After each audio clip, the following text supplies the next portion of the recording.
Hey everyone, welcome back to Twinning Darts. My name is Jake Cunningham, joined here by my slightly fugly but similarly looking twin brother, Josh Cunningham. Yeah, and so what we're going to do, kind of like what we did last week, we're going to talk about last week's Division 2 match, which was last Wednesday. We're going to talk about this week's Division 1 match, which just happened last night.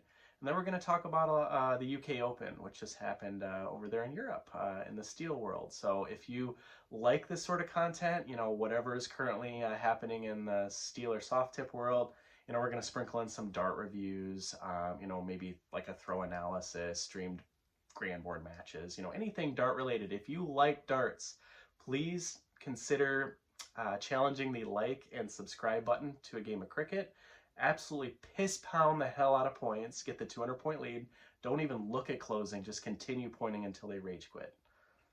And with that, let's get into it. So the first thing I thought we would talk about is the last week's Division 2 match, which if you guys have been watching the Cricket Singles Challenge by Partners Promoting Darts, you know that Mondays they'll stream a Division 1 match. Some of the higher average players are in that, and then Wednesdays they're doing the Division 2, which are slightly lesser averages, all still really good players. If you've watched these matches in the past, you know that they're all really good players. So the first thing I wanted to talk about here is I've got the bracket from last week's Division 2. Just going to run down these, just the results. So at the top, we had Jim Nolte had a bye. Jim Teeterman beat Mike Redmond. Cody Drager beat Andy Shavala. The streamed match last week was John Pilgrim versus Larry Runge. We'll talk about that one in detail because we got to watch it. John took that one. Travis Wallace had a bye. Tito Martinez beat Terry Crews. Tito was on the stream. The Terry Crews? As in the dude that's like super jacked? I don't think so. I think it's probably somebody. Okay, if it was him, maybe we should verify that. I don't know. Might have to investigate into that a little bit. Yeah, we'll get back to you guys on that. Billy Meyer had a bye. Larry Keith beat Mark Mears. Jeremiah Berger had a bye. Todd Wiegman beat Christopher Hunter. Daryl Cortez took down Brandon Westover. Chris Watson beat Ryan Crawley. Brent Baker had a bye. Corey Jensen beat Tommy Campbell. Jimmy Sullivan had a bye. And Brian Smith beat Jamie DeGroot. So, So with that, let's talk a little bit about last week's streamed match, which was Larry Runge, who we saw at our Iowa state tournament a little bit. He was on a solid team there, and I think they did very well, versus John Pilgrim. Jake, what'd you think about that match? It was an exciting match. I don't actually have the count of 9 marks. I feel like we had more 9 marks than I certainly expected. Some unique things going on in the match, including a little dog that was running around poor Larry's feet. And I couldn't honestly tell if at first he was bothered by it, but there was one point where he just kind of stared down at the dog. I was afraid, that this little dog might get punted, but he regrouped and he still threw great darts. Yeah, there was, it almost looks like it was escalating because this dog was just getting closer to the board, and then at one point, Larry noticed the dog was literally just standing, just hovering over this dog, and yeah, I thought it was going to take this little, it was like a little poodle or something, some little ankle-biting dog. Thought he was going to take this dog just straight to Puntville, but he refrained. And actually, during that time, where the dog was like literally running around his feet, only in the Cricket Singles Challenge will we see something like that. Larry actually played pretty well during that time. But yeah, gotta say that's a first. If you've ever seen an animal, influence the outcome of a match, definitely put that down in the comment. I would love to hear. I'm gonna have to say probably not, but somebody might have a good story there. But yeah. John Pilgrim ended up taking this one, which I'd never seen the guy throw before, but he seems to be an excellent shot. I believe he's out of Wisconsin, which I'm starting to see that there's a lot of great Wisconsin dart throwers out there. Unique thing about John is that he actually uses brass darts. I believe they said it was the first set of darts he was ever given, possibly as a kid. So you just don't see brass darts at this level of play, and it just goes to show you if you get comfortable with something, it doesn't matter if it's a 90% tungsten dart, if it's brass, like what they used to use back in the day. You get comfortable with that thing, you'll be just fine. Yeah, I'm a huge proponent, and so everybody wants the newest, best, shiniest, all these crazy grips. I'm telling you, you cannot go wrong with a straight barrel ring dart. That's what I throw. That's what a lot of top professionals throw. And look at some of these guys that use these brass darts.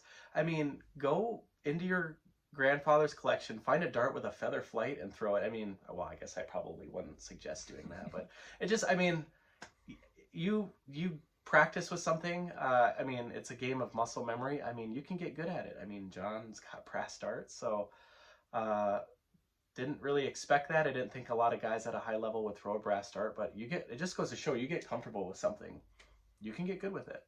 And that's actually a perfect segue into the Division I match that we watched this week. That was streamed yesterday and Monday between Ram Guevara and Randy White. So we actually had two very interesting sets of darts in this one, especially by Ram. Randy threw a 12-gram dart, which is extremely light, but I've heard of 12-gram darts. I mean, there's a steel tip player who's very good that throws a 12-gram dart. Ram, on the other hand, threw a 9-gram dart, just this little short-looking thing with an aster flight. If you've never seen an aster flight, those are a little wild too. You don't see those very often, but 9 grams. This guy, his dart looked like it was hitting the board at 100 miles an hour. The guy throws hard, but clearly it's a good fit for him. I'm interested to see how he stumbled across a 9-gram dart. You think he would have stopped at maybe 12 and been like, okay, this is way lighter than what everyone else does. Let's keep going. Let's get into the single digits with the 9. And the guy destroyed last night. I mean, he threw extremely confidently. He threw very well. And I'd never seen that guy throw as well, and I was very impressed with what I saw. Yeah, because our house darts like 11 grams, yeah. Like the ones you just get at the bar, those cheap darts. Like that blew my mind, and that's his signature dart. I think he said Monster makes his darts, which I didn't know that they still exist. I thought they might be thinking of somebody else, but. Anyway, that's a signature dart he had made 9 grams. Like, that just absolutely blew my mind. And then Randy throwing a 12. I mean, it just goes to show, man. I mean, I think the benefit of a lighter dart is that you can throw it harder. If you have a hard throw, I think sometimes a harder throw benefits, or a lighter dart, I should say, benefits a harder throw. That just seems to be kind of the logic behind that. I don't know. What do you think about that? Which I feel like I throw harder than you do. And I feel like some of the best darts I've thrown, and I've gone back between 16 gram, I've thrown as heavy as 20. My issue is I'm an overthinker, and I'll change the style of my flights, the weights, and if you get into that game, it's really going to hurt you.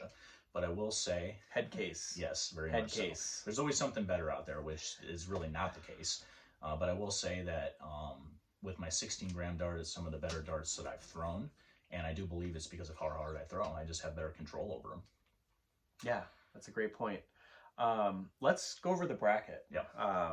Because we love darts. I think my collection of darts is just getting way too big. I need to just stop buying them. But I was fascinated by that too. And but yeah, I'm gonna run over the bracket from last night.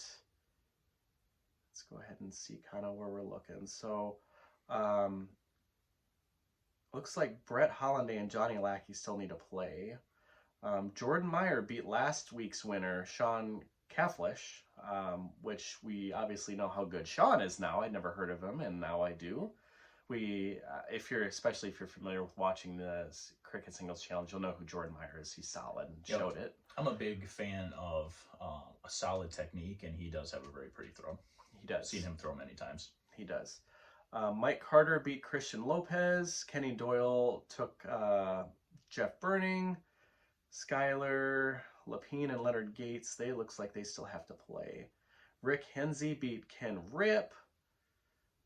We know Ram Guevara took down Randy White. I think you mentioned that. Maybe not. John Edwards beat Gary and Cole. So yeah, that's how the Division I last night kind of went. So yeah, let's talk a little bit about your thoughts about how that match went. Yeah, Guevara started out a little slow, but then once he figured it out, it kicked in for him. We were seeing some white horses from both players, to be honest with you. And it's not that Randy, essentially, the match started with nobody could break anybody's throw. I mean, I want to say we got 3/4 of the way through the match before we saw our first break of throw. It just seemed like those two were very comfortable on 20s. I mean, for the first several games, it didn't seem like they were hitting anything less than 5, 6 marks, and it's usually closer to 7, 8 marks. They were just destroying that 20. You could tell they were comfortable there, and it just goes to show how important it is for you to hold that 20. A lot of people like to throw hero darts, and it really depends on what kind of competition you're looking at, on how much of a lead that you should have before you go to take away their number. But the one thing that does remain the same is that you do have to have a moderate lead before I would consider taking away numbers. So clearly these guys were holding the 20. They were comfortable with it. They didn't want the opponent to touch their 20, so they were getting the point lead that they thought necessary before they went to close. Yeah, and one thing I just found very interesting is that they mentioned that Ram, I think during the broadcast, they mentioned that he might have suffered from dartitis, which if you guys don't know what that is, it's if you've ever heard of the yips in golf. I think the yips is Golf. Golf. It is, yeah, golf. I mean, it can affect your throw with a baseball, I've heard. Obviously, dartitis, as we were talking about darts, where something, however your brain, communicates how you need to throw your dart to your arm or your hand, something just stops working with that. So some people will literally say they can't let go of the dart. Some people can't bring their arm back. I suffered with a little bit with that early on in my darting career, as I had trouble bringing the dart even back. Kind of changed my throw, and that helped a little bit. But they mentioned that, and they also mentioned that they thought Ram had some sort of shoulder surgery. So I don't know if that affected or had him, he ever changed his throw. But I mean, it's kind of hard on the visiting camera when it's not being streamed to kind of really analyze his throw. But I did notice he did maybe rock a little bit, and then he definitely stepped forward on his last start. What do you think about practice? It's interesting because I've always been told and taught, keep both of your feet on the ground. Obviously your back foot is a stabilizer. You can be on your tippy toes, but just as long as you're stabilizing. But I've always been told keep those 2 feet on the ground. I do see plenty of not just good but great dart throwers will lift that back foot as they go to throw. I mean, Rob Cross, who's one of the best steel tip dart players in the entire world, will throw that back foot out as he throws. So I'm not going to say that that's a terrible technique, because clearly it's working for some people, and it's just all about, again, what's comfortable for you and what you can repeat. It's all about repeatability. Gates does that, though, and I mean, arguably he's the best player in this entire field. I mean, I say arguably because I'm trying to be diplomatic, but he is definitely the best player in this field. And I mean, I'm not going to tell this guy how to throw. I mean, last week they mentioned he threw a 5.3 average last week, Ram Guevara. So very impressive. Definitely probably wasn't too far off of that last night. I don't know what I would imagine, at least pushing the 5 average. Probably wasn't as good as he obviously threw last week. But there was kind of an issue with one of the games where they had to back it up. I think that actually hurt Randy, because he was behind trying to make a push. They were saying Ram was warming up between, while they're trying to get that all figured out. And I did want to talk about I thought Randy had a very solid throw. He has what we call a rhythm throw, where it's just, he just walks up, nothing to mark his dart where he's aiming, which I am a big fan of. It's a very fluid, just rhythm, just goes up. It's just the same pace. I knew when I saw him throw it, not necessarily the straightest arm, but I mean, just a nice fluid looking throw. I don't know what. Again, repeatability is the name of the game in here. Definitely. And what I did like about it's an interesting concept, because a lot of people love the rhythm. A lot of people will actually sight their dart. It's like, do I want it just to the right of the triple, just under their triple, and then they go. Some people will just go straight into their motion. I've battled both of these options in terms of what I feel like is head casing again on both options. So it's all about comfortability, and if you can come straight in your motion, is comfortable for you. Some people, like Peter Wright, he sits there for a sec and then he goes into his motion. So it's just about what you can repeat and what you make work for you. Totally agree. But yeah, both guys played well. I mean, obviously Ram with the win played pretty well. Randy had a 7 average in one of his wins, but just couldn't really break Ram's throw, and he had gotten broken, I think, maybe early on, and then that's what kind of stemmed the tide. But Great match, very entertaining. Can't wait for next week's. We'll have another video, of course, next week about this time, talking about that match. But video is getting a little long, guys. We never want these to go too long. Unless you had anything else to add about that, let's talk about the UK Open. No, let's move to the UK Open. Okay. So the UK Open, we're obviously a huge tournament, major tournament. We're not going to talk about all the wins, losses there because you'd be here for a while. But I thought we'd talk about a couple key things. So the final was Michael Smith versus Danny Noppert. Danny Noppert ended up winning that one, which I believe was his first major title. Either one of these guys winning would have been their first major. So I think in that made it a very, very entertaining final to watch, and it came right down to the wire. Danny actually ended up winning it in a last leg decider. Best of 19 legs is what it was. So what were your thoughts on that match? I feel for Michael Smith because he's always been he's not an up-and-comer anymore. He's here, he's made it, but he's always been looked at as a top gun, an up-and-comer, very talented dart player who has not won a major title. I just saw a video the other day that said, will this guy ever win a major title? And if I had to answer that question, I'm going to say yes, because he's clearly too talented. He definitely let an opportunity slip away here, because I know that at one point in this match, I think he was throwing 10 points higher than Noppert. He looked better at one point. He just couldn't get it closed. Struggled on some doubles at some point. He is very talented. He will win a major title at some point in his career. Yeah, I'm not going to take anything away from Danny, because Danny played superb this whole tournament. I mean, I would have to think maybe he's a favorite to join MVG on their the World Cup.